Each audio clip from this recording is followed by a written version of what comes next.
Hello നമസ്കാരം, ഏവർക്കും പുതിരീഡിലേക്ക്. വാഴ എന്ന ചിത്രത്തിൻ്റെ ഏറ്റവും പ്രധാനപ്പെട്ട അപ്ഡേഷനാണ് ഇന്നൊരു വീഡിയോ ഭാഗത്ത്. വീഡിയോയിലേക്ക് വരുമ്പോൾ വീഡിയോ ലൈക്ക് ചെയ്യുക, ചാനൽ സബ്സ്ക്രൈബ് ചെയ്യാൻ വേണ്ടി ശ്രമിക്കുക. ബിബിൻ ദാസ്, ഷിജോ സണ്ണി, അതോടുകൂടി തന്നെ ബേസിൽ ജോസഫ് എന്നൊക്കെ പ്രധാന കഥാപാത്രങ്ങളായ ചിത്രമായിരുന്നു വാഴ.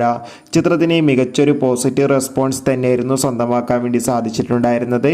അതുകൊണ്ട് തന്നെ എല്ലാ സിനിമാ പ്രേമികളും ഒരേപോലെയായിരുന്നു വാഴ എന്ന ചിത്രത്തിൻ്റെ OTT സാറ്റലൈറ്റ് അപ്ഡേഷൻ അറിയാൻ വേണ്ടി കാത്തിരുന്നത്. ഇപ്പോൾ ചിത്രത്തിൻ്റെ ഏറ്റവും പ്രധാനപ്പെട്ട OTT സാറ്റലൈറ്റ് അപ്ഡേഷൻ പുറത്തു വന്നിരിക്കുകയാണ്. വാഴ എന്ന ചിത്രത്തിൻ്റെ സാറ്റലൈറ്റ് അവകാശങ്ങൾ ഏഷ്യാനെറ്റ് സ്വന്തമാക്കിയെന്ന് കൺഫേം ആക്കിയിട്ടുണ്ട്. അതോടുകൂടി ചിത്രത്തിൻ്റെ OTT അവകാശങ്ങൾ നിലവിൽ കിട്ടുന്ന റിപ്പോർട്ടുകൾ പ്രകാരം ഡിസ്നി പ്ലസ്, ഹോട്ട്സ്റ്റാറോ അല്ലെങ്കിൽ ആമസോൺ പ്രൈം വീഡിയോസ് എന്ന OTT പ്ലാറ്റ്ഫോമോ സ്വന്തമാക്കുമെന്നും ചിത്രം ഈ ഒരു മാസം തന്നെ OTT റിലീസ് ചെയ്യുമെന്നാണ് റിപ്പോർട്ടുകൾ സൂചിപ്പിക്കുന്നത്. എന്തായാലും ഒഫീഷ്യൽ അപ്ഡേഷൻ അറിയാൻ വേണ്ടി കാത്തിരിക്കാം.